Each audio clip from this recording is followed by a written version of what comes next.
Desde masacres diseñadas para infundir terror hasta tácticas de guerra psicológica y destrucción total, cada historia nos revela los extremos a los que puede llegar la ambición y el poder sin restricciones. Los mongoles, una tormenta de destrucción. El imperio mongol, liderado por Genghis Khan y sus descendientes, es recordado como uno de los imperios más vastos y devastadores de la historia, extendiéndose desde las estepas de Asia Central hasta las puertas de Europa y los confines de China. Este dominio fue forjado mediante tácticas militares innovadoras, un liderazgo estratégico implacable y, sobre todo, una violencia sin límites. Los mongoles no solo conquistaban territorios, arrasaban ciudades enteras y sometían a sus habitantes a un destino brutal, sembrando el terror como herramienta política y militar. La guerra biológica es uno de los aspectos más perturbadores de su legado. Durante el asedio de la ciudad de Kaffa, en la península de Crimea, en 1346, los mongoles demostraron su astucia al combinar la biología con la guerra. Al arrojar cadáveres infectados con peste bubónica dentro de la ciudad, no solo causaron estragos entre la población asediada, sino que posiblemente contribuyeron a la propagación de la peste negra en Europa, un evento que marcaría un antes y un después en la historia del continente. Pero la brutalidad mongola iba más allá de la innovación táctica. En Nishapur, Irán, en 1221, la muerte del yerno de Genghis Khan desató una represalia sin precedentes. En un acto de venganza calculada, se ordenó la masacre de toda la población de la ciudad. Las crónicas persas hablan de un auténtico mar de cadáveres, con cifras que oscilan entre cientos de miles y hasta 1.7 millones de víctimas. Se dice que los mongoles desenterraban incluso los cadáveres para asegurarse de que no quedara nadie con vida, dejando la ciudad reducida a escombros y silencio. Las conquistas también estuvieron marcadas por la explotación sexual y la esclavitud a gran escala. Mujeres y niños eran tomados como botín de guerra, y las mujeres jóvenes a menudo eran seleccionadas para satisfacer los deseos de los comandantes. Estas prácticas no solo dejaban cicatrices imborrables en las comunidades conquistadas, sino que también contribuían a mantener el control a través del miedo. Los mongoles no discriminaban en su destrucción.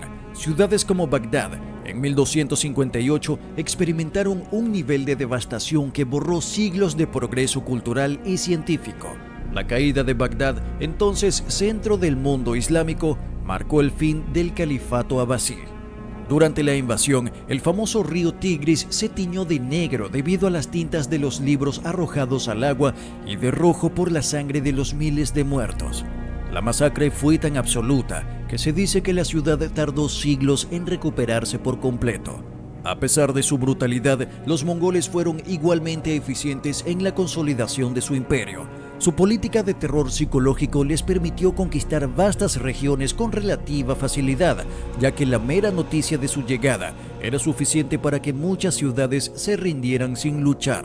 Sin embargo, el miedo que inspiraban no fue eterno, y las rebeliones comenzaron a surgir tan pronto como el control mongol mostró fisuras. Aún así, su legado de destrucción y conquista dejó una huella imborrable en la historia. Los vikingos, una era de terror marítimo. Durante los siglos 8 al 11, Europa fue sacudida por una serie de incursiones y saqueos realizados por los vikingos, guerreros nórdicos provenientes de Escandinavia. Estas incursiones no solo transformaron la geografía política de Europa, sino que también dejaron una profunda impresión cultural y social, consolidando la imagen de los vikingos como una fuerza imparable de terror marítimo. Los vikingos, maestros en la navegación, utilizaban sus icónicas embarcaciones de fondo plano para alcanzar territorios lejanos con una velocidad y precisión inigualables. Estas naves, como los famosos Drakkars, no solo eran rápidas, sino también versátiles, lo que permitía a los vikingos atacar ciudades costeras, ríos interiores y asentamientos en islas con una sorpresa absoluta. Su capacidad para aparecer y desaparecer rápidamente les dio una ventaja táctica que paralizó a sus enemigos. Uno de los ataques más emblemáticos de la era vikinga fue el saqueo del monasterio de Lindisfarne en 793 d.C. Este evento marcó el inicio oficial de la era vikinga y dejó en claro el brutal enfoque de estos guerreros. Lindisfarne, un centro religioso y cultural en la costa noreste de Inglaterra, fue atacado sin piedad. Los relatos describen cómo los monjes fueron asesinados, torturados y esclavizados, mientras que los tesoros sagrados del monasterio fueron saqueados. Este ataque no solo fue un golpe a la comunidad cristiana, sino también un mensaje claro de que los vikingos no respetaban fronteras ni instituciones sagradas. Los saqueos vikingos no se limitaban a la búsqueda de riquezas. A menudo buscaban esclavos para el comercio, capturando a hombres, mujeres y niños para venderlos en los mercados de Europa, Oriente Medio y el norte de África. Este comercio de esclavos se convirtió en una parte crucial de la economía vikinga, y sus incursiones a menudo se dirigían hacia regiones densamente pobladas para maximizar el número de cautivos. Sin embargo, la influencia vikinga no se limitó a la destrucción.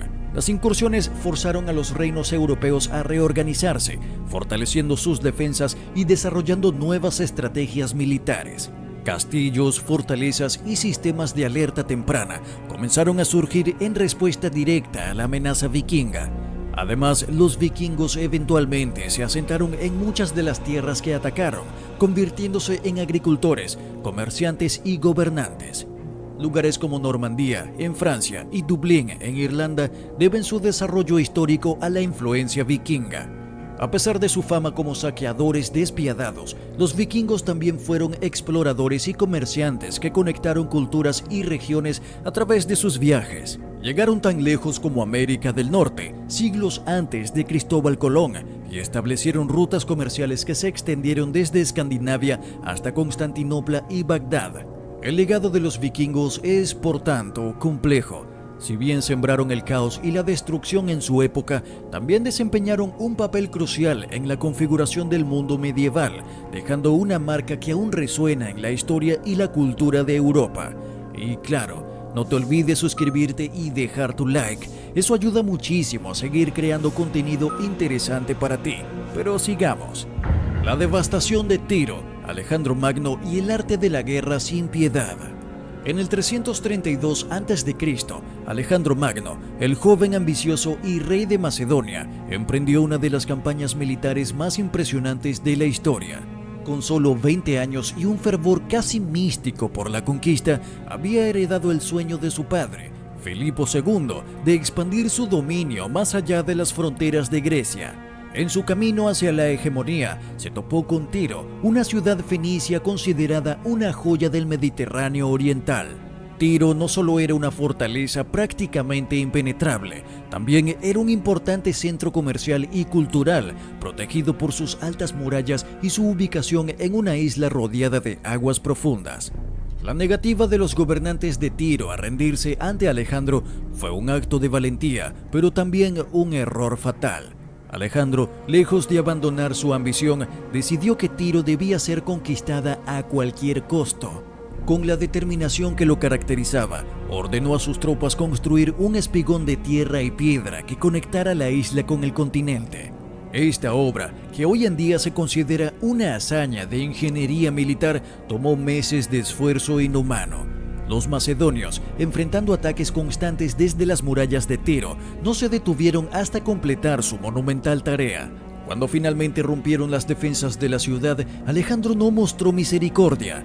La conquista de Tiro se convirtió en un espectáculo de brutalidad sin precedentes. Más de 6.000 habitantes fueron masacrados en las calles, mientras que otros 2.000 hombres fueron crucificados a lo largo de la costa, en una aterradora exhibición de poder. Los 30.000 sobrevivientes, en su mayoría mujeres y niños, fueron vendidos como esclavos y enviados a los rincones más lejanos del mundo antiguo. Quinto Curcio Rufo, uno de los historiadores que documentó esta campaña, describe el ataque como una advertencia escalofriante para cualquier ciudad que osara desafiar a Alejandro. Sin embargo, más allá de la lección de terror, la destrucción de Tiro fue también un símbolo del implacable carácter del joven conquistador. Para Alejandro no se trataba solo de conquistar territorios, sino de consolidar su reputación como un líder invencible y un dios viviente en la tierra. Cartago, la aniquilación de una civilización. La rivalidad entre Roma y Cartago fue una de las más feroces de la historia antigua. Durante siglos, estas dos potencias lucharon por el control del Mediterráneo, protagonizando las guerras púnicas.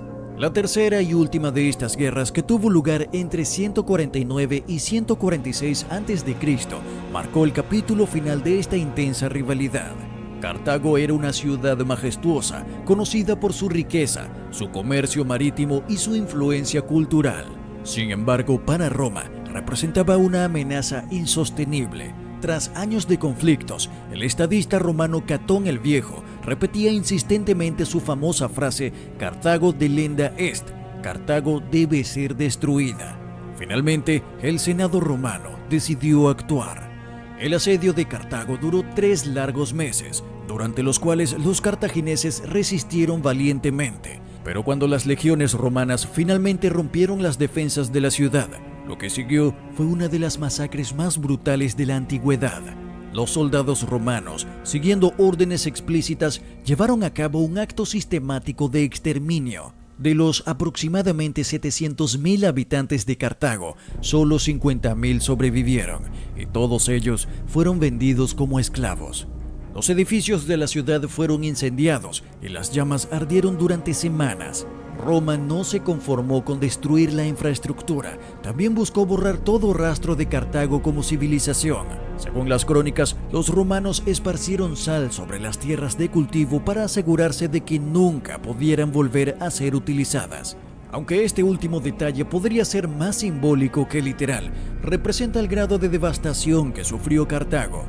El historiador Apiano relata que las calles de la ciudad estaban repletas de cadáveres y que los gritos de los sobrevivientes resonaban como un eco aterrador. Para Roma, la destrucción de Cartago fue más que una victoria militar. Fue un mensaje al mundo de que no tolerarían rivales en su camino hacia la supremacía. Pero también fue un acto de genocidio cultural, un intento deliberado de borrar una civilización entera de la faz de la tierra. Los asirios, maestros del terror psicológico. En los siglos 10 a 7 a.C., el imperio asirio gobernó Mesopotamia con un poderío que no solo se basaba en su fuerza militar, sino también en su capacidad para infundir terror en sus enemigos. Los reyes asirios no solo conquistaban territorios, se aseguraban de que nadie osara rebelarse. Para ello, convirtieron la crueldad en una herramienta de política y propaganda. Entre las prácticas más infames de los asirios estaba la de desollar vivos a los prisioneros de guerra. Las pieles de sus víctimas eran colgadas en las murallas de las ciudades conquistadas, un macabro recordatorio del destino que les esperaba a quienes se resistieran. Además, los asirios utilizaban el empalamiento como un método de ejecución pública. Los cuerpos de sus enemigos eran exhibidos en las entradas de las ciudades, convirtiendo cada conquista en un espectáculo de horror. Assurnasirpal II, uno de los reyes más notorios del imperio asirio, no ocultaba su brutalidad, al contrario, se jactaba de ella en inscripciones que detallaban los métodos de tortura utilizados. Según estas crónicas, sus tropas desmembraban lentamente a los prisioneros para prolongar su agonía. Esta crueldad no solo era un acto de sadismo, sino una estrategia calculada para desmoralizar a sus enemigos y evitar futuras rebeliones. El historiador griego Diodoro Sículo describe cómo el terror psicológico de los asirios era tan efectivo que muchas ciudades preferían rendirse sin luchar. Sin embargo, esta brutalidad también tuvo un costo. A medida que los asirios acumulaban enemigos, se formaron coaliciones para derrocarlos. En el 612 a.C., una alianza de babilonios, medos y otros pueblos sitiaron y destruyeron la capital de Asiria, Nínive, poniendo fin a su reinado de terror. Y es que la historia de los asirios es un recordatorio de cómo el uso del miedo como herramienta de gobierno puede ser efectivo en el corto plazo, pero insostenible a largo plazo. Su legado de crueldad quedó grabado en la memoria colectiva de las civilizaciones que los sucedieron, convirtiéndolos en un símbolo de horrores de la guerra sin límites. Estos episodios nos recuerdan que, aunque la guerra ha sido un elemento constante en la historia humana, los actos de crueldad extrema no solo dejan cicatrices físicas, sino también heridas profundas en la memoria colectiva. La ambición desmedida y la falta de empatía no solo destruyen sociedades, sino que también reflejan los rincones más oscuros de la naturaleza humana. Al explorar estas historias, no solo entendemos mejor nuestro pasado, sino que también reflexionamos sobre la importancia de construir un futuro más justo y compasivo. Y como siempre, recuerda suscribirte a nuestro canal para seguir explorando más facetas ocultas de la historia. Dale un like si el contenido te ha parecido fascinante y activa la campanita de notificaciones para no perderte ninguno de nuestros próximos videos. Nos vemos en el próximo video.